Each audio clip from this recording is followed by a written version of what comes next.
পুরুষের জীবন এটা একটা অনিশ্চিত সফর। ছোট থেকে কোন পুরুষ কি করে খাবি কেউ জানে না, ক্যাঙ্কা করে তার পরিবার চালাবি সেটাও জানে না, কিন্তু চালানি লাগবি কোনো বুদ্ধি নাই। কখনো একরক উঁচু পাহাড় ডিঙ্গান লাগে, কখনো ঘুটঘুটা অন্ধকার গলির মধ্যে পথ চলা লাগে। জীবনের প্রত্যেকটা মুহূর্তে নতুন নতুন চ্যালেঞ্জের সম্মুখীন হওয়া লাগে, নতুন করে যুদ্ধ করা লাগে। পুরুষের জীবনের গতি কখনো স্থির থাকে না, হ্যাঁকা ব্যাকা নদীর লাকান্তি যা বয়ে চলে যায় অজানা গন্তব্যের দিকে। একটা পুরুষ কখনোই জানে না 1 ঘন্টা পর তার জীবনে কি ঘটবি। যেমন ছোট একটা উদাহরণ দে শোন। ধর তুই চাকরি করিস, ভালো মন মানসিকতা নিয়ে অফিসত গেছু, ফুরফুরা মেজাজে অফিসের কাম করিচ্ছু। হুট করে বস আসে, মিসাই চিল্লাপাল্লা শুরু করে দিল। অফিসের কলিগের সামনে তোকে যা তা করে অপমান করা শুরু করলো। তোর কিচ্ছু করার নাই, খালি চুপ করে শুনে যাওয়া লাগবে। এই টেনশনে সারাদিনটা তোর মাটি হয়ে যাবি, কিন্তু এই কষ্টের কথা তুই কাক্কু কবার পারবো না। মনের সাথে যুদ্ধ করে ইনকা কত কষ্ট যে হজম করে তা হিসাব করে শেষ করা যাবে না। প্রিয় মানুষগুলাকে মুখত হাসি ফুটানোর জন্য প্রতিনিয়ত লিজে বিলিয়ে দেয়, লিজের স্বপ্ন ইচ্ছা আরাম সব ত্যাগ করে দেয়। প্রত্যেকটা ধাপে ধাপে সবার সাথে লড়াই করে যায়, কখনো লিজের সাথে কখনো সমাজের সাথে। কিন্তু এই লড়াইয়ের কথা কিন্তু কেউ শোনে না।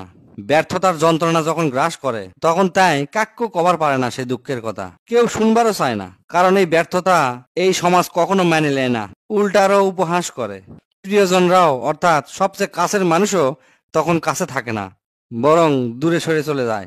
আবার একজন পুরুষ যখন সফল হয় তখন সগলি তার প্রশংসা করে, প্রশংসায় পঞ্চমুখ মাথার তুলে থয়। ওই যে তুই টাকা দিবার পারিচ্ছু, তাকে খরচ দিবার পারিচ্ছু, তাকে দায়িত্ব লিবার পারিচ্ছু, এই জন্যে। কিন্তু তুই কি পরিমাণ কষ্ট করে সফল হছু সেটা কিন্তু কেউ তোকে জিজ্ঞাসা করবি না।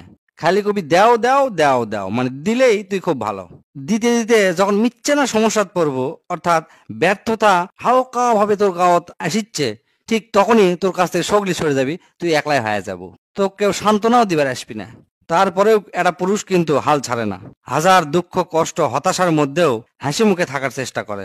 তাই জানে তার কান্না কেউ দেখবার পারবি না, দেখবার চায়ও না, তার যন্ত্রণা কেউ বুঝবার চায় না। তাই সে নিজেই নিজের সান্ত্বনা হয়ে যায়, নিজেই নিজের আশ্রয় খোঁজে।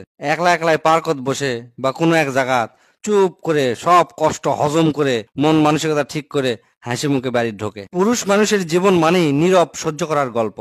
নিজের কষ্টের কথা কাক্কু না কয়া সব কষ্ট লুকে রাখে, তার আপনজন অর্থাৎ চারপাশের মানুষগুলা ভালো রাখার জন্য এক অনন্ত প্রচেষ্টা করে যায়। হাজার কষ্ট সহ্য করে তার পরিবার পরিজনক ভালো রাখতে পারলেই মনে হয় তাই ভালো থাকে। তার হাসির আড়ালে লুকে থাকে হাজার হাজার না বলা কথা, চাপা কষ্ট, অব্যক্ত কান্না। কিন্তু তাই কিন্তু জানে এই হাসিটাই হচ্ছে সবচেয়ে বড় ঢাল।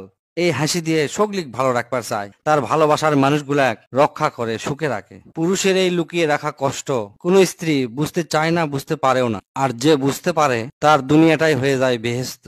সেই পুরুষ তার জন্য জীবন দিতেও রাজি থাকে। এটাই পুরুষের জীবন, একটা নীরব যুদ্ধ, যে যুদ্ধের সৈনিক হয়েও সে কখনো নিজের অস্তিত্বের দাবি করে না।